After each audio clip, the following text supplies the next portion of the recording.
Thanks to everyone for joining us for our monthly webinar series. As you may know, our webinars typically occur on the second Tuesday of each month at 2 p.m. Central. And today we're going to discuss the National Sea Grant Law Center's Advisory Service and highlight some of the questions that we've answered in the past.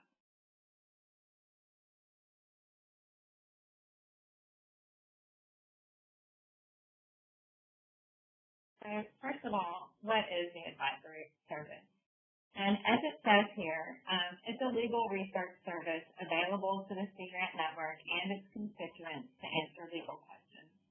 So let me give you a little more detail about who can use the service, how it works, and what types of final products we have. So first, who can use the service? The service was created to serve Sea Grant programs.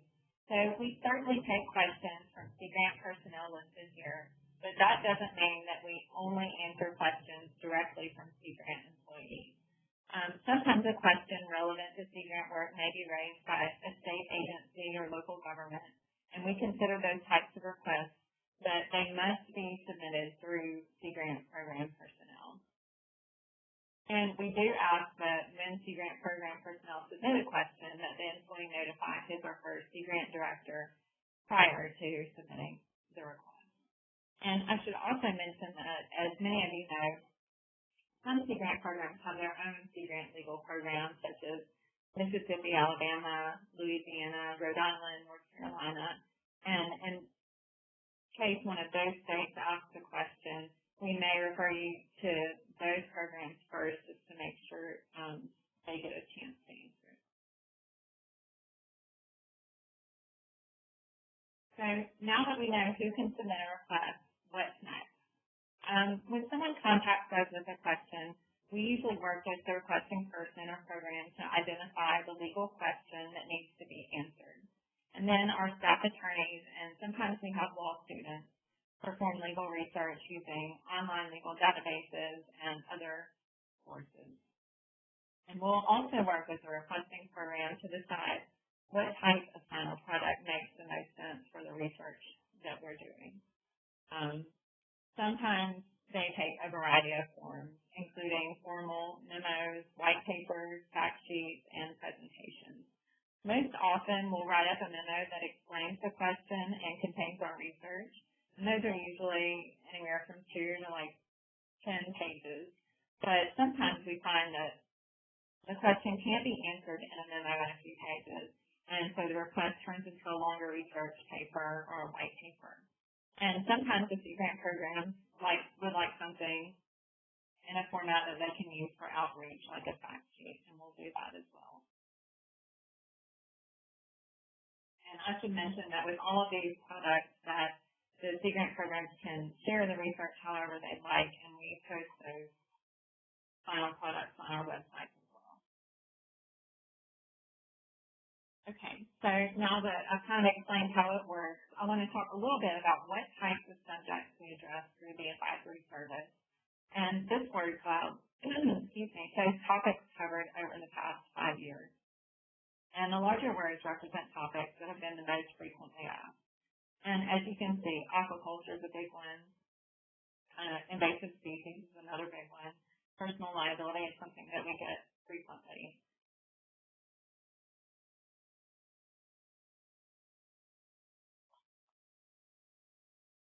So now I'm going to go just a few examples of some of our recent requests. So first of all, not all of our requests are big, expensive requests. Sometimes it takes just a few emails or calls to answer a question. And this request from Pennsylvania Sea Grant is an example of that. So last summer, someone at Pennsylvania Sea Grant contacted us asking about the requirements for establishing stormwater authorities in Pennsylvania. And we knew that this was a topic that had probably been covered by other groups. So we were able to do some quick research and found several different publications by different groups and agencies that outline the necessary steps they would need to take to establish an authority.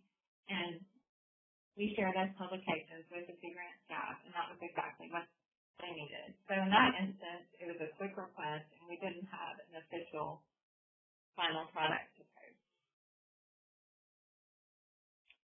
So the next request I'm going to talk about is probably more typical of the size of project that we get in the advisory service.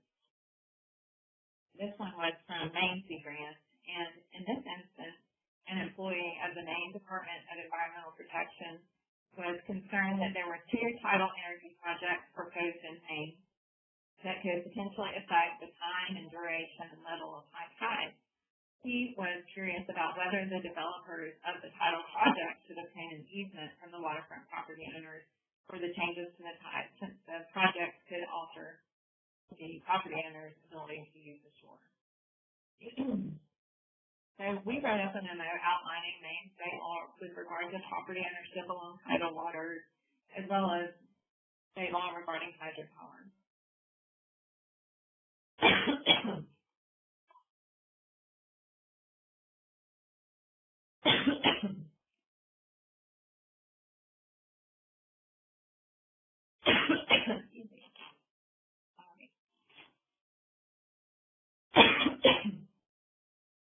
And the final request I wanted to share is one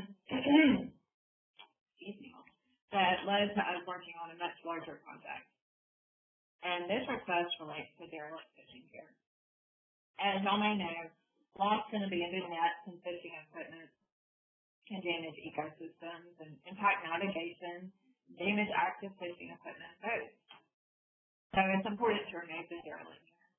However, laws and regulations governing the removal of derelict gear vary by fishery and by state. So a couple of years ago, the NOAA Marine Debris Program asked us to research the relevant laws and regulations regarding derelict fishing gear in certain states. And we did that. We looked at the state codes and regulations using an online legal database for appropriate provisions. We also looked into state agencies for additional information on their removal programs. And we compiled this information into memos so that the law could be compared.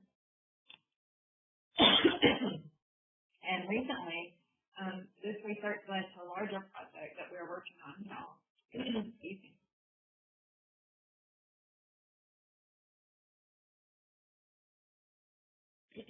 So last fall, we received a grant award from the National Fish and Wildlife Foundation's Fishing for Energy Partnership to work on a research project to assess the feasibility of implementing derelict fishing gear removal strategies in New England states. And it was similar, to start with, to the work that we did during the advisory request. But we're also expanding the search to different states. And we'll go beyond that with state analysis and case studies. So this is the link that you can go to view all of the past advisory requests that we've done. We have it organized by topic on our page. So you can look on there and see what types of things we've done in the past.